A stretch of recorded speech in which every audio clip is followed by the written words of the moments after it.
ശ്രീ ജ്യോതികുമാർ ചാമക്കാല, അപ്പോൾ ഇത് ആകപ്പാടെ ഒരു വലിയ ടെക്ടോണിക് ഷിഫ്റ്റായി കാണേണ്ട കാര്യമുണ്ടോ? അങ്ങനെ കാണേണ്ടതില്ല എന്ന് വിശ്വസിക്കാൻ നമുക്ക് പല കാരണങ്ങളുണ്ട്. ഒന്ന്, ഈ പറഞ്ഞ 2019 ലോക്സഭാ തിരഞ്ഞെടുപ്പിൽ വലിയ തിരിച്ചടി ഉണ്ടായി ഇടതുമുന്നണിക്ക്. നിങ്ങൾക്ക് ഇപ്പോൾ കിട്ടിയ സീറ്റുകളെക്കാൾ കൂടുതൽ നിയമസഭാ സെഗ്മെന്റ് എടുക്കുകയാണെങ്കിൽ 120ഓളം നിയമസഭാ സെഗ്മെന്റുകളിൽ UDF ഒന്നാം സ്ഥാനത്ത് വന്നു. പക്ഷേ അതിനുശേഷം മാസങ്ങൾക്ക് ശേഷം നടന്നിട്ടുള്ള ഉപതെരഞ്ഞെടുപ്പുകളിൽ UDFന്റെ കയ്യിലുണ്ടായിരുന്ന കോന്നിയും വട്ടിയൂർക്കാവും അടക്കം പരാജയപ്പെടുന്നത് നമ്മൾ കണ്ടു.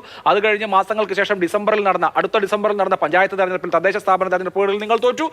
നിയമസഭാ തെരഞ്ഞെടുപ്പിലും തോറ്റു. LDFന്റെ വോട്ട് ഷെയർ അവർ അതേപോലെ തിരിച്ചു പിടിക്കുന്നത് നമ്മൾ കാണുകയും ചെയ്തു. അപ്പോൾ ഈ തെരഞ്ഞെടുപ്പിൽ LDFന്റെ വോട്ട് ഷെയറിൽ ഇറോഷൻ സംഭവിച്ചിട്ടുണ്ട്. നിങ്ങളുടെ വോട്ട് ഷെയറും കഴിഞ്ഞ ലോക്സഭാ തെരഞ്ഞെടുപ്പിനെ അപേക്ഷിച്ച് കുറഞ്ഞിട്ടുണ്ട്. അതുകൊണ്ട് ഇത് സ്റ്റാറ്റിക് ആണ് എന്ന് വിചാരിക്കേണ്ട കാര്യമുണ്ടോ? അഭിലാഷേ, ഇവിടെ ഈ തെരഞ്ഞെടുപ്പ് ഫലം വിലയിരുത്തുമ്പോൾ ഇനി എന്ത് സംഭവിക്കും, കഴിഞ്ഞ പ്രാവശ്യം അങ്ങനെ സംഭവിച്ചു, നമ്മൾ സ്വാഭാവികമായിട്ടും നമ്മൾ കമ്പയർ ചെയ്യാറുണ്ട്. കഴിഞ്ഞ പാർലമെൻറ്റ് തെരഞ്ഞെടുപ്പുമായി ഇതിനെ കമ്പയർ ചെയ്യാറുണ്ട്. കഴിഞ്ഞ പാർലമെൻറ്റ് തെരഞ്ഞെടുപ്പിൽ UDFന് 19 സീറ്റ് ജയിക്കാൻ കഴിഞ്ഞിട്ടുണ്ട്. ഇപ്പോൾ UDFന് 18 സീറ്റിൽ ജയിക്കാൻ കഴിഞ്ഞിട്ടുണ്ട്. ഇടയ്ക്ക് വെച്ച് ഞങ്ങളുടെ സീറ്റ് യഥാർത്ഥത്തിൽ 18ആയി മാറിയിരുന്നു കോട്ടയത്തെ ചേഞ്ചിലൂടെ. അപ്പോൾ ഇപ്പോൾ നോക്കൂ, ഇപ്പോൾ ഈ തെരഞ്ഞെടുപ്പിൽ UDFനെ സംബന്ധിച്ച് 2 സിറ്റിംഗ് എം പിമാർ പരാജയപ്പെട്ടിട്ടുണ്ട്, യാഥാർത്ഥ്യമാണ്. LDFനെ സംബന്ധിച്ച് 2 സിറ്റിംഗ് എം പിമാർ പരാജയപ്പെട്ടിട്ടുണ്ട്, കോട്ടയത്തും ആലപ്പുഴയിലും. അതുപോലെ തന്നെ MLA മാർ ശ്രീ ഷാഫി പറമ്പിലും ശ്രീ കെ രാധാകൃഷ്ണൻ മാത്രമാണ് ജയിച്ചത്. ശ്രീമതി ശൈലജ ടീച്ചറും അതുപോലെ ജോയിയും അതുപോലെ മുകേഷും ഒക്കെ പരാജയപ്പെട്ടിരിക്കുന്നു. CPMന്റെ പോളിറ്റ് ബ്യൂറോ അംഗം തന്നെ പരാജയപ്പെട്ടിരിക്കുന്നു പാലക്കാട്, ഉറച്ച സീറ്റ് എന്നവർ പറഞ്ഞിരുന്ന സ്ഥലത്ത്. BJPയുടെ 2 കേന്ദ്രമന്ത്രിമാർ പരാജയപ്പെട്ടിരിക്കുന്നു. പക്ഷേ ഇതിനൊക്കെ അപ്പുറത്തേക്ക് നമ്മൾ വസ്തുതകളായി തന്നെ കാണുമല്ലോ. തെരഞ്ഞെടുപ്പിൻ്റെ റിസൾട്ട് വന്നിരിക്കുന്നു. തെരഞ്ഞെടുപ്പിൻ്റെ റിസൾട്ട് വരുമ്പോൾ ഞങ്ങൾക്ക് 41 MLA-മാരാണ് ഇപ്പോൾ ഉള്ളത്. താങ്കൾ പറഞ്ഞ കണക്കനുസരിച്ച് ഞങ്ങൾ 41 MLA-മാരാണ്. ഇനി തിരിച്ചു പോകുന്നതിനെക്കുറിച്ച് ആലോചിക്കുന്നതിന് മുമ്പ് ഇപ്പോൾ നിൽക്കുന്ന സ്ഥലത്തെക്കുറിച്ച് നമ്മൾ ആലോചിക്കട്ടെ. അപ്പോൾ 41 MLA-മാരുണ്ടായിരുന്ന ഞങ്ങൾക്ക് ഇപ്പം 111 സീറ്റുകളിൽ അസംബ്ലി സെഗ്മെൻറ്റുകളിൽ വിജയിക്കുവാൻ കഴിഞ്ഞിട്ടുണ്ട്. 70 സീറ്റുകളിൽ LDF MLA-മാരുള്ള 70 സീറ്റുകളിൽ ഞങ്ങൾക്ക് വിജയിക്കുവാൻ കഴിഞ്ഞിട്ടുണ്ട്.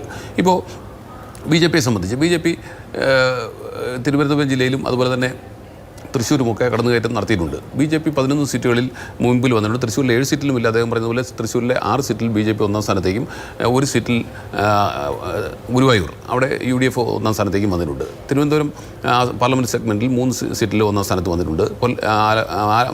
നമ്മുടെ ആറ്റിങ്ങലിൽ 2 സീറ്റിലും വന്നിട്ടുണ്ട്. അപ്പോൾ അവിടെയൊക്കെ ഈ 11 സീറ്റിൽ 6 സീറ്റിലും 2ാം സ്ഥാനത്ത് വന്നിട്ടുള്ളത് UDF ആണ്. ഈ 6 സീറ്റിലും 3ാം സ്ഥാനത്തേക്കാണ് LDF പോയിട്ടുള്ളത്. 8 സീറ്റിൽ അവർ 2ാം സ്ഥാനത്ത് വന്നിട്ടുണ്ട് BJP. ആ 8 സീറ്റിലും 1ാം സ്ഥാനത്ത് വന്നിട്ടുള്ളത് UDF ആണ്. നോക്കൂ, ആ ഒരു കണക്ക് മാത്രം മതിയല്ലോ. 8 സീറ്റിൽ 2ാം സ്ഥാനത്തേക്ക് വന്നിട്ടുള്ള BJP 2ാം സ്ഥാനത്ത് വരുമ്പോൾ അവിടെ 1ാം സ്ഥാനത്ത് ആരാണ്? അവിടെ 1ാം സ്ഥാനത്ത് UDF ആണ്. ആ 8 അസംബ്ലി സെഗ്മെൻറ്റിൽ UDF 1ാം സ്ഥാനത്ത് വരുമ്പോൾ ആരുടെ വോട്ടാണ് കുറഞ്ഞതെന്ന് അഭിലാഷ് പറയും. അപ്പോൾ തൃശ്ശൂരിൽ തന്നെ നോക്കൂ. തൃശ്ശൂരിൽ ഇപ്പോൾ താങ്കൾ ചോദിക്കും തൃശ്ശൂരിലെ വിജയത്തെ സംബന്ധിച്ച്. തൃശ്ശൂരിൽ ജ്യോതികുമാർ ചാമക്കാല, നിങ്ങളുടെ കഴിഞ്ഞ തവണ 2019 വോട്ട് ഷെയറിനെ അപേക്ഷിച്ച് നിങ്ങൾക്കാണ് 95,000 വോട്ടിന്റെ കുറവുണ്ടായത്. TN പ്രതാപന് കിട്ടിയതിന്റെ 95,000 വോട്ട് കുറവാണ് KM മുരളീധരന് കിട്ടിയത്. അപ്പോൾ ആരുടെ വോട്ടാണ് പോയത്? ഞാൻ അതിലേക്ക് വരാം. തൃശ്ശൂരിൽ നമുക്ക് 9 എന്താ പറയുന്നത്, നമുക്ക് പെർസെൻറ്റേജ് വൈസ് സംസാരിക്കാൻ പറ്റും. വോട്ടിൻ്റെ എണ്ണം പറയുമ്പോൾ സ്വാഭാവികമായിട്ടും പോൾ ചെയ്ത വോട്ടിൻ്റെ വ്യത്യാസം ഉണ്ടാവുമല്ലോ. ഞങ്ങൾക്ക് ഏകദേശം 9% വോട്ടിൻ്റെ കുറവ് വന്നിട്ടുണ്ട്. BJP സംബന്ധിച്ച് 9% വോട്ടിൻ്റെ കൂടുതൽ വന്നിട്ടുണ്ട്. അതിലൂടെയാണ് അവർക്ക് ജയിക്കാൻ കഴിഞ്ഞിട്ടുള്ളത്. അതിൻ്റെ അർത്ഥം ഈ വോട്ടെല്ലാം ഒരുപോലെ തന്നെ UDF നിന്നും BJPയിലേക്ക് പോയി നല്ലല്ലോ. അല്ല, ഞാൻ പറയാം, അതിൻ്റെ വസ്തുതകളൂടി പറയാം.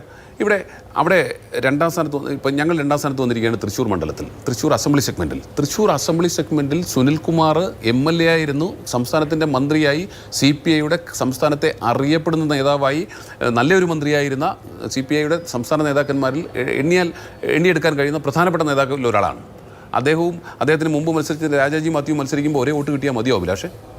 മാത്രമല്ല, ആ തൃശ്ശൂർ അസംബ്ലി സെഗ്മെൻറ്റിൽ അദ്ദേഹം 3ാം സ്ഥാനത്തേക്ക് പോയിരിക്കുന്നു അല്ലേ? അപ്പോൾ അങ്ങനെ നോക്കിയാൽ ശ്രീ ജ്യോതികുമാർ ചാമക്കാല, ഗുരുവായൂരും തൃശ്ശൂരും ഒഴികെ ബാക്കിയുള്ളപ്പോ പുതുക്കാട്, മണലൂർ പോലെയുള്ള മണ്ഡലങ്ങളിൽ എന്താണ് അവസ്ഥ? ഞാൻ പറയാം. അവിടെ ഉന്നയിക്കുമ്പോൾ നിങ്ങൾക്ക് ആ വാദം അതേപടി തിരിച്ചു വരികയാണ്. ഞാൻ ചോദിക്കുന്നത് സ്ഥാനാർത്ഥിയെ ബേസ് ചെയ്തുകൊണ്ടാണ് ഞാൻ ചോദിക്കുന്നത്. സ്ഥാനാർത്ഥിയെ ബേസ് ചെയ്താണ് ചോദിക്കുന്നത്. ഒരാൾ അസംബ്ലി സെഗ്മെന്റ് കൈകാര്യം ചെയ്യുന്ന ഒരാൾ തന്നെ പാർലമെന്റിലേക്ക് മത്സരിക്കുമ്പോൾ, ഞാൻ വേറൊരു MLA കുറിച്ച് അല്ലല്ലോ പറഞ്ഞേ. ഞാൻ എപ്പോഴും ബിന്ദുവിനെ കുറിച്ച് പരമ്പരാഗത UDF ശക്തി കേന്ദ്രമാണ്. തെറമ്പിൽ രാമകൃഷ്ണൻ തുടർച്ചയായി ജയിച്ചു വന്നിരുന്ന മണ്ഡലമാണ്. അതേനെ, അതിനുശേഷമാണല്ലോ ശ്രീ നമ്മൾ ഇനി സംസ്ഥാനത്തെ മന്ത്രിമാരുടെ സെഗ്മെന്റുകളിലൊക്കെ എങ്ങനെയാണ് സംഭവിച്ചിട്ടുള്ളത്. അപ്പോൾ തൃശ്ശൂരിൽ ഈ പറഞ്ഞതുപോലെ ഞങ്ങൾ 2 സ്ഥലത്ത് ഞങ്ങളാണ് 2ാം സ്ഥാനത്ത്. ഇപ്പോഴും തൃശ്ശൂർ ഉൾപ്പെടെ ഇരിങ്ങാലക്കുട ഉൾപ്പെടെ ഞങ്ങളാണ് 2ാം സ്ഥാനത്ത്. അപ്പോൾ അവിടെ നിങ്ങൾ 2ാം സ്ഥാനത്ത്, ഗുരുവായൂർ 1ാം സ്ഥാനത്ത്, ബാക്കി മണ്ഡലങ്ങളോ? അതെ, അങ്ങനെ ഞാൻ പറഞ്ഞത് ബാക്കി മണ്ഡലങ്ങൾ 3-ാം സ്ഥാനത്താണ്. അല്ല ശരിയാണ്, സമ്മതിക്കുന്നു. പക്ഷേ അപ്പോഴും മറ്റു ചില കാര്യങ്ങൾ പറയേണ്ടു. പുതുക്കാടില്ല നെന്മണിയ, നമുക്ക് പഞ്ചായത്ത് വയസ്സിലേക്ക് വേണമെങ്കിൽ പോകാം. നെന്മണിയ പഞ്ചായത്ത്, അതുപോലെ വലച്ചിറ പഞ്ചായത്ത്, ഇതൊക്കെ ഞങ്ങൾ ഒരിക്കൽ പോലും അധികാരത്തിൽ വന്നിട്ടില്ല. ആ പഞ്ചായത്തുകളിൽ ഉൾപ്പെടെ BJP 1-ാം സ്ഥാനത്തേക്ക് കടന്നു വരുന്നു എന്ന് പറഞ്ഞാൽ ഞങ്ങളുടെ കുറവുണ്ടാണോ? അല്ലല്ലോ. അപ്പോൾ വസ്തുതകളായി കണ്ടുകൊണ്ട് നമുക്ക് പോകാം. ആറ്റിങ്ങലിൽ MLA കഴിഞ്ഞ അസംബ്ലി സെഗ്മെൻറ്റിൽ അസംബ്ലി സെഗ്മെൻറ്റിൽ അവിടുത്തെ MLAക്ക് എത്ര ശതമാനം വോട്ടിൻ്റെ ലീഡ് ഉണ്ടായിട്ടുണ്ട്? അവിടെ 1-ാം സ്ഥാനത്തേക്ക് BJP കടന്നു കയറുന്നു എന്ന് പറയുമ്പോൾ കാട്ടാക്കട IB സതീഷ് കഴിഞ്ഞ 2 പ്രാവശ്യമായി നഴ്സ് ചെയ്യുന്ന കോൺസ്റ്റിറ്റ്യുവൻസിയാണ്. അവിടേക്ക് കടന്നു കയറുന്നത് BJP ആണ് 1-ാം സ്ഥാനത്തേക്ക് വരുന്നത്. അപ്പോൾ ആ രീതിയിലൊക്കെ CPM-ൻ്റെ മണ്ണിനടിയിലെ കാലിനടിയിലെ മണ്ണൊലിച്ചു പോകുന്നു. ഞങ്ങളെ സംബന്ധിച്ച് വീഴ്ച ഉണ്ടായിട്ടുണ്ട്. ഞാൻ പറയാം, ഞങ്ങൾ ഏകപക്ഷീയമായി ഇതെല്ലാം CPM-ൻ്റെ മാത്രം ഞങ്ങൾ പറഞ്ഞില്ല, LDF-ൻ്റെയും UDF-ൻ്റെയും വോട്ട് ഷെയർ കുറവ് വന്നിട്ടുണ്ട്. ഞാൻ എൻ്റേതായ ഒരു കാൽക്കുലേഷൻ നോക്കുമ്പോൾ സ്വാഭാവികമായിട്ടും രണ്ടുപേരുടെയും ഏകദേശം അറൗണ്ട് 2% വോട്ടിൻ്റെ ഷോർട്ടേജ് വന്നിട്ടുണ്ട്. ആ ഷോർട്ടേജ് അറൗണ്ട് 4% ആയിട്ട് 15-ൽ നിന്ന് 19-ലേക്ക് BJP-യിലേക്ക് പോയിട്ടുണ്ട് എന്ന യാഥാർത്ഥ്യം, ആ യാഥാർത്ഥ്യം ഉൾക്കൊള്ളണം. അപ്പോഴും ഞാൻ പറഞ്ഞ അവസാനിപ്പിച്ചിട്ട്, അപ്പോഴും ഞങ്ങളുടെ ഭാഗത്തൊരു മിസ്റ്റേക്കും ഇല്ല എന്ന നിലപാട് ശരിയല്ല. വീഴ്ചകളുണ്ടെങ്കിൽ അത് കണ്ടെത്തുകയും പരിഹരിക്കുകയും വേണം. ഇവിടെ പറയുന്നത് എന്താണ്?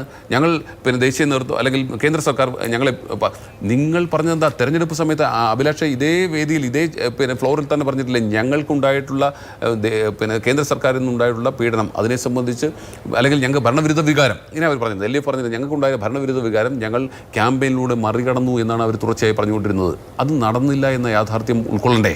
അപ്പോൾ സർക്കാരിനെതിരായ ഒരു വികാരം ഉണ്ടായിരുന്നു എന്ന വസ്തുത, ജനങ്ങളിൽ നിന്നൊരു വിധിയെഴുത്തുണ്ടായിരിക്കുന്നു എന്നുള്ള വസ്തുത ഉൾക്കൊള്ളാൻ എന്തുകൊണ്ട് LDF തയ്യാറാകുന്നില്ല എന്നുള്ളതാണ് പ്രശ്നം. തീർച്ചയായും അത് അവർ പരസ്യമായി സമ്മതിക്കുമെന്ന് അറിയില്ല, പക്ഷെ ഉൾക്കൊള്ളാതെ തരമുണ്ടെന്ന് എനിക്ക് തോന്നുന്നില്ല.